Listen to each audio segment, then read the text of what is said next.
Daniel has great lessons about prophecy, about success in life, and about devotion to God. And the book of Daniel contains big chunks of material about future events, about the tribulation period and beyond. But it also has some history. So it's a very interesting book that contains both history and prophecy and some practical truths about living for God. So we're going to be looking at the first chapter tonight, and it's a pretty well-known chapter. It's Daniel and his friends being taken to Babylon, being introduced to Babylonian culture, and then the structure is supposed to be they're supposed to eat the king's food and be trained and be ready to go into civil service. And of course, Daniel and his friends decline. They don't do that. So I'm going to read. It's not a very long chapter. I'm going to read the entire first chapter of Daniel, and then we'll work our way through it. In the 3rd year of the reign of Jehoiakim, king of Judah, Nebuchadnezzar, king of Babylon, came to Jerusalem and besieged it. The Lord gave Jehoiakim, king of Judah, into his hand, along with some of the vessels of the house of God. And he brought them to the land of Shinar, to the house of his God, and he brought the vessels into the treasury of his God. Then the king ordered Ashpenaz, the chief of his officials, to bring in some of the sons of Israel, including some of the royal family and of the nobles, youths in whom was no defect, who were good-looking, showing intelligence in every branch of wisdom, endowed with understanding and discerning knowledge, and who had ability for serving in the king's court, and he ordered him to teach them the literature and language of the Chaldeans. The king appointed for them a daily ration from the king's choice food and from the wine which he drank, and appointed that they should be educated 3 years, at the end of which they were to enter the king's personal service. Now, among them, from the sons of Judah, were Daniel, Hananiah, Mishael, and Azariah. Then the commander of the officials assigned new names to them, and to Daniel he assigned the name Belteshazzar, to Hananiah, Shadrach, to Mishael, Meshach, and to Azariah, Abednego. But Daniel made up his mind that he would not defile himself with the king's choice food or the wine which he drank, so he sought permission from the commander of the officials that he might not defile himself. Now God granted Daniel favor and compassion in the sight of the commander of the officials, and the commander of the officials said to Daniel, I am afraid of my lord the king, who has appointed your food and your drink, for why should he see your faces looking more haggard than the youths who are your own age? Then he would make me forfeit my head to the king. But Daniel said to the overseer whom the commander of the officials had appointed over Daniel, Hananiah, Mishael, and Azariah, please test your servants for 10 days, and let us be given some vegetables to eat and water to drink. Then let our appearance be observed in your presence, and the appearance of the youths who are eating the king's choice food, and deal with your servants according to what you see. So he listened to them in this matter and tested them for 10 days. At the end of 10 days, their appearance seemed better, and they were fatter than all the youths who had been eating the king's choice food. So the overseer continued to withhold their choice food and the wine they were to drink, and kept giving them vegetables. As for these 4 youths, God gave them knowledge and intelligence in every branch of literature and wisdom. Daniel even understood all kinds of visions and dreams. Then at the end of the days which the king had specified for presenting them, the commander of the officials presented them before Nebuchadnezzar. The king talked with them, and out of them all not one was found like Daniel, Hananiah, Mishael, and Azariah. So they entered the king's personal service. As for every matter of wisdom and understanding about which the king consulted them, he found them 10 times better than all the magicians and conjurers who were in all his realm. And Daniel continued unto the 1st year of Cyrus the king. So first of all, the culture of the day. You can see here that this is a different kind of book. This is not recounting the history of Israel in Judah or Jerusalem or in Dan or Beersheba. This is Israelites who have been transplanted far, far from their homeland, hundreds and hundreds of miles to the east, and they are now living in a foreign land. The time is 605 BC, and what has happened is Nebuchadnezzar, the king of Babylon, has come to Jerusalem and has surrounded it, and rather than destroy the city, the king, Jehoiakim, said, don't knock us down, we'll give you lots of neat, cool stuff, we'll give you gifts. And Nebuchadnezzar said, that's good, I like you guys. He took the gold and the silver, some vessels out of the temple. He also took hundreds or maybe even thousands of young people. And the reason that he's taking them is he is always on the hunt for talent. But it's also something else. They're kind of like hostages. So they're being taken to a foreign land, and they're going to be integrated into the Babylonian civil service. And they're going to be useful to the king and to the empire. But Nebuchadnezzar also kind of has a sword at their throats. If Jerusalem were to rebel, he has a whole bunch of their kids. So this is the situation.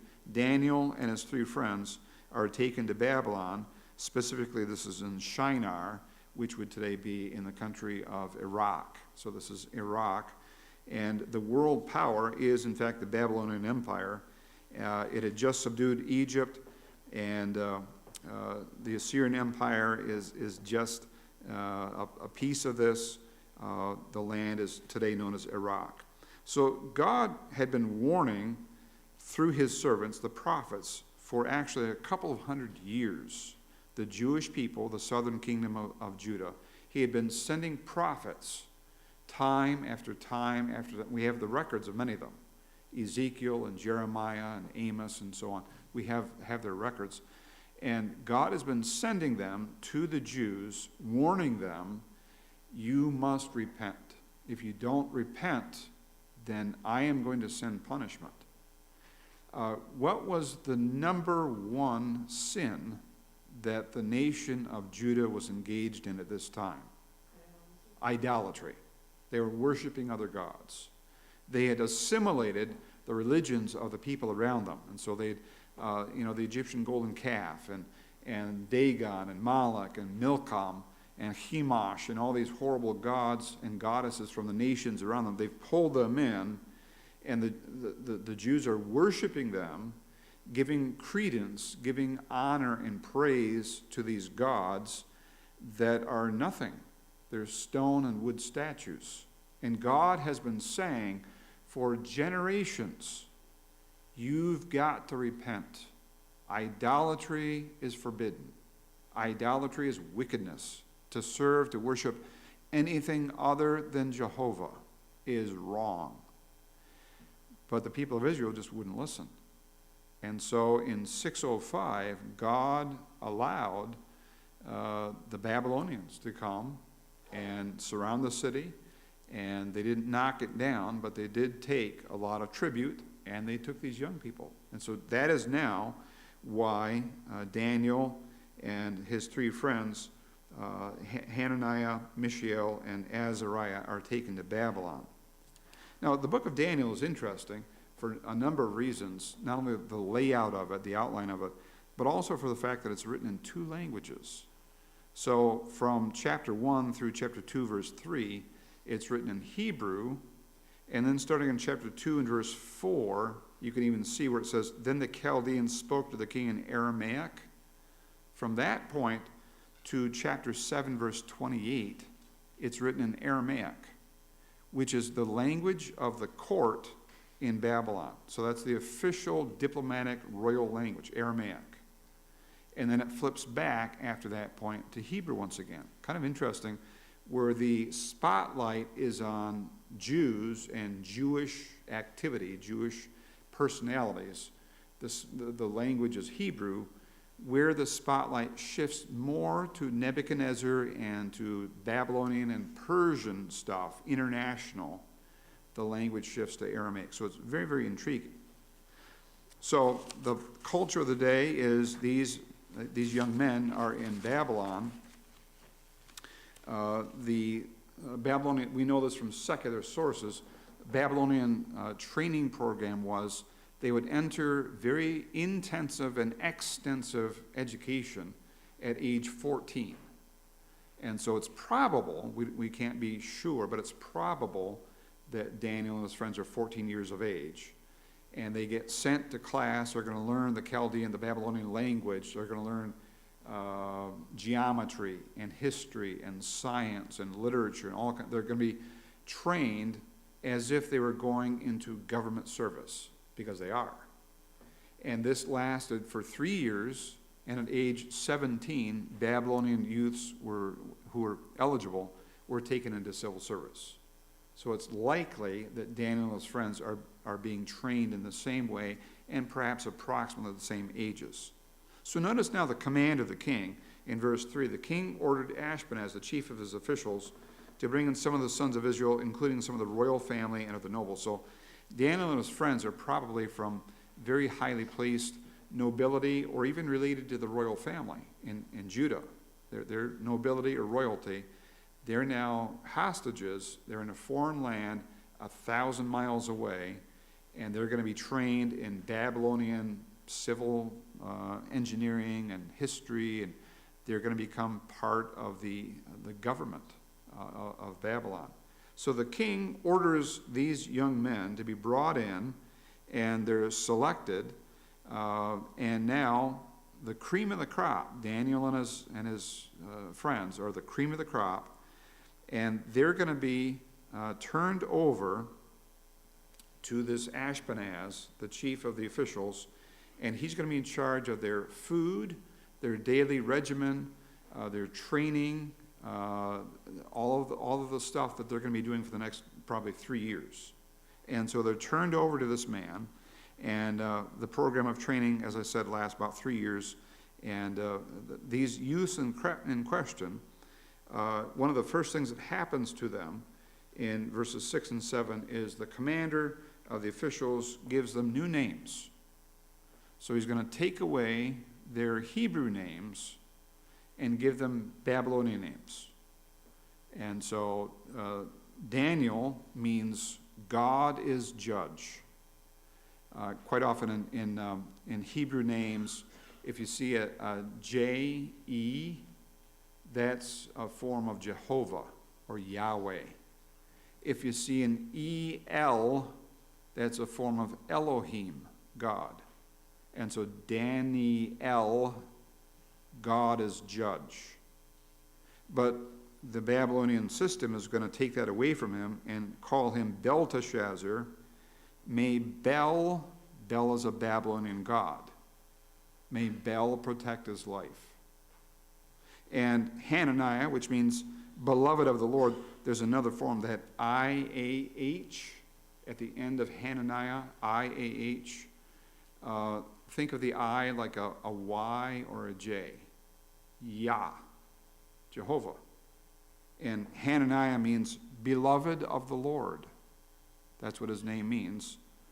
But he's not going to be called Shadrach, which means illumined by the sun god. Do you see what they're doing? See what this program is? Mishael, see the L on the end? It means who is like God. Mishael means who is like God. But they're going to change his name. His name is the most similar in Hebrew and Babylon as far as sounds go. Meshach, and this one is who is like Venus. See what all these are? These are the names of pagan gods. So the Babylonians, who speak a form of Akkadian, that's their native language, they recognize that these young men have Hebrew names that are honoring to their God. And what are they doing? What are the officials? What's the program, the system trying to do to these 14-year-old Hebrew boys? Wipe God out and fit them into the mold. Get them, go with the flow. Get them conformed. They're going to be part of the program now. The last one, Azariah, the Lord is my help is what it means.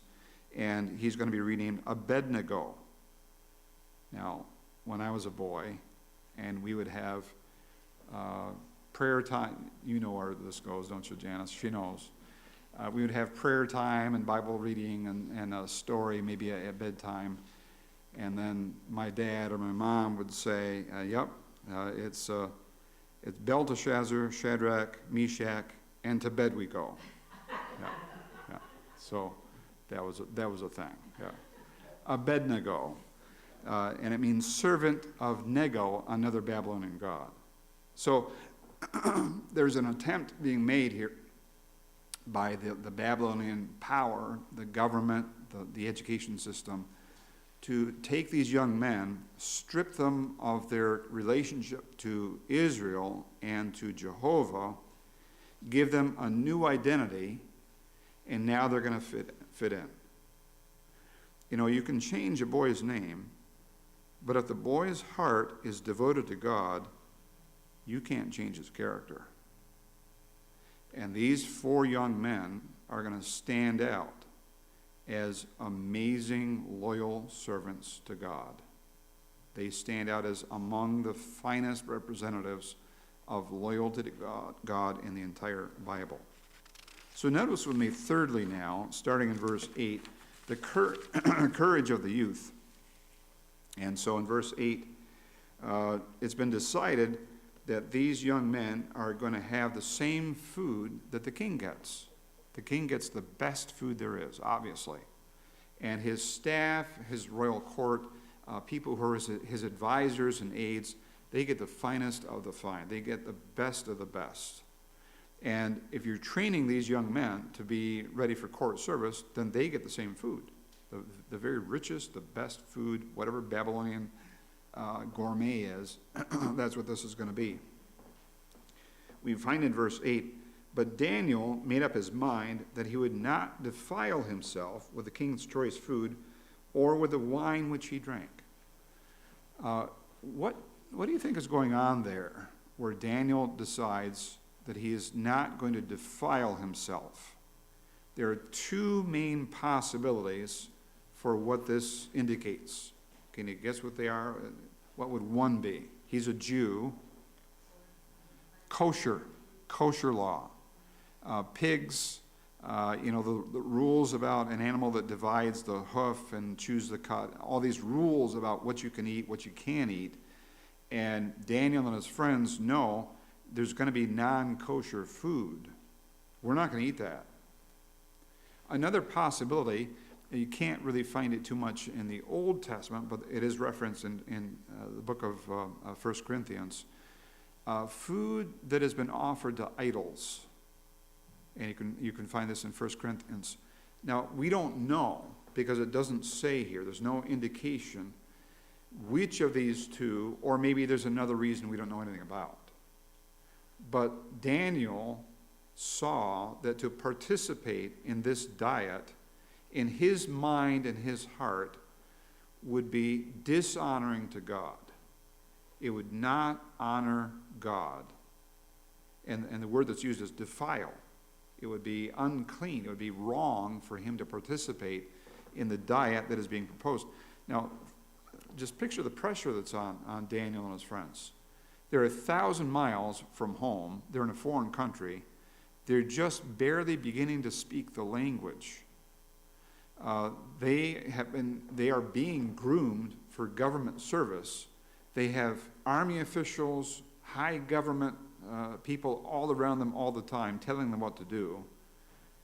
If there is ever an excuse for going along to get along, if there is ever an excuse to just go with the flow, keep your head down, these guys have it. Well, I know it's not really what we should be eating, but man, if we step out of line, we're in so much trouble. They could just kill us. They have a whole bunch of other kids they could put into our slots. But Daniel and his friends, it says, made up his mind, resolved. He had made a decision.